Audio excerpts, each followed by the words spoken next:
Yo guys, what is up? Today we are talking about one of the biggest games being played on my channel right now. That's right, we are talking about PokeWilds, formerly known as Pokemon Wilds. Out of all fan games I've played on my channel, aside from the Pokemon MMOs, PokeWilds has got to be the Pokemon fan game that I have played the most. Just a quick heads up, if you haven't heard about Pokemon Wilds before, you can click the video link in the description and watch my first ever episode to get to see what PokeWilds is all about. But aside from that shameless plug there, I will give you a brief summary on what PokeWilds consists of. Basically, the game is just a huge procedurally generated sandbox game.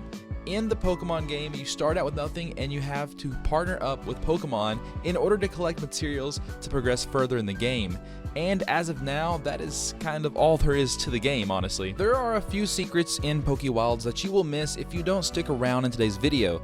But anyways guys, today's video will be reviewing PokeWilds. I'll be talking about three main things that are essential to the game, and I'll be discussing all the Pokemon that you can catch in the game regarding information such as their behaviors in the overworld, and also speaking on all their uses in the game. Another topic we'll be covering will be the crafting methods in the game regarding obtaining raw materials and how they are used. And lastly, we'll be discussing bosses in PokeWilds. This video will attempt to go over in detail these three main features and point out all the good and bad in this game that it has to offer.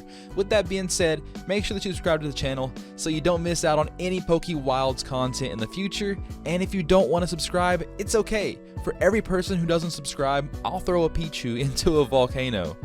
And sorry guys, I almost lost my cool there. Also, before I get any comments, I'd like to say yes, I know the game is in early development. I'm just reviewing the current version of the game, and many of the mentioned issues will likely be fixed in the future. Anyways, let's get started. So starting off, talking about the Pokemon that live in the world of PokeWilds, we need to talk about the different biomes. The game consists of several different environmental locations in the game, ranging from traditional forests to freezing cold mountains. Each environment in PokeWilds has a set amount of Pokemon that can potentially spawn there. You will find fire Pokemon near volcanoes, water Pokemon chilling on the beach, and angry scorpions waiting to harass you in the desert. The Pokemon you can catch play a huge role in the game by having special moves that they can use outside of battle that have different effects. These moves are decided by the Pokemon's type usually, and some Pokemon even have multiple abilities. Pokemon can use their overworld moves to help you harvest wood for building, out clearing areas from rubble, while other Pokemon let you ride on them, providing you with faster transportation. Once you capture or tame a wild Pokemon, you can keep them on your team to help with tasks mentioned previously, or you can fence them in, providing them with suitable habitats, thus creating farms. Pokemon in farms can be interacted with periodically, and they will yield raw materials used for crafting, and this is the only way to get some of the certain raw materials in the game. Kudos to the creative and intelligent use of the overworld and wild Pokemon in this fan game, but I'd also like to point out some of the flaws these Pokemon show. One of the main issues I have with the Pokemon is that they produce eggs over time when a male and female of the same species are in close proximity, which is fine but can become quite burdensome when they won't stop. Often I'll be flying around to see two Pokemon surrounded by nearly 20 eggs, maybe implementing a code to prevent a certain amount of eggs from spawning within so many tiles of each other. Just a thought. Another issue some players might find with Pokemon includes Pokemon trapping you in their pens.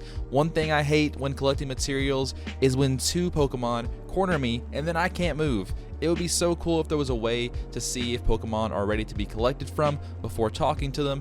It gets hard to remember which Pokemon you've collected from when they are all the same overworld sprite, and that's just a few of the issues that I have with these Pokemon. But overall, the Pokemon are pretty great, and I love what the creator has done to make them work the way they do. And as you can see, Pokemon and Pokemon Wilds are really essential to the game, and without the help of your Pokemon, you won't make it very far in this Pokemon survival game. Next, we'll be talking about crafting. As mentioned before, we'll be using our Pokemon to get the raw materials in order to make stuff we need to progress in the game. Materials will be used to craft items ranging from Pokeballs, furniture, and even entire buildings. Crafting is relatively easy to understand and can be done by interacting with a campfire. The campfire is the first place you will begin your crafting journey and is where you will make your first ever Pokeballs, healing items, etc. Other ways you can craft raw materials is using Overworld's moves, from fighting type Pokemon to build houses, bridges, and anything else you need to spruce up your living quarters. Crafting with a Pokemon inside a house also allows you to make a furnace, which can be used to make even more advanced Pokeballs. These features are really nice, but we should also talk about some negatives I find when crafting in PokeWilds. The main issue is really not having enough things to craft. I feel like the lineup for the furniture and things you can place outside is such lackluster. I'm sure more items will be added in the future, but as of now, the only light sources we have in the game are campfires and torches. When trying to make something aesthetic and functional, it's hard when you have a bunch of random torches on everything. And another issue I like to bring up is when building your house. The building texture changed depending on what biome you're building in, and it would be great if we could use any of these designs in any of the biomes. With all that being said, the crafting and building section of PokeWilds is pretty great, but not without some flaws that arguably will be fixed in a later update. And lastly, I like to touch on the bosses in the game. In PokeWilds, there isn't too much incentive or direction in the game. You're kind of free to roam and play as you please. But I feel like catching the legendary boss Pokemon is the end game in this Pokemon fan games. In PokeWilds, you will find boss Pokemon such as the Regis or even Mewtwo.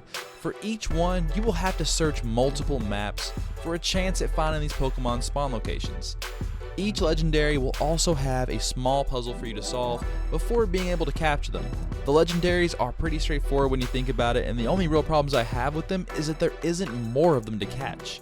I would love to see Pokemon like Rayquaza with a Sky Temple, or even a small subquest in the game where Darkrai visits you while you're sleeping in a bed and he puts you in like a nightmare zone or nightmare trance that allows you to catch him once you have made it through. I feel like the bosses in this game are great, but there needs to be a lot more substance here for this to be a peak feature in the game.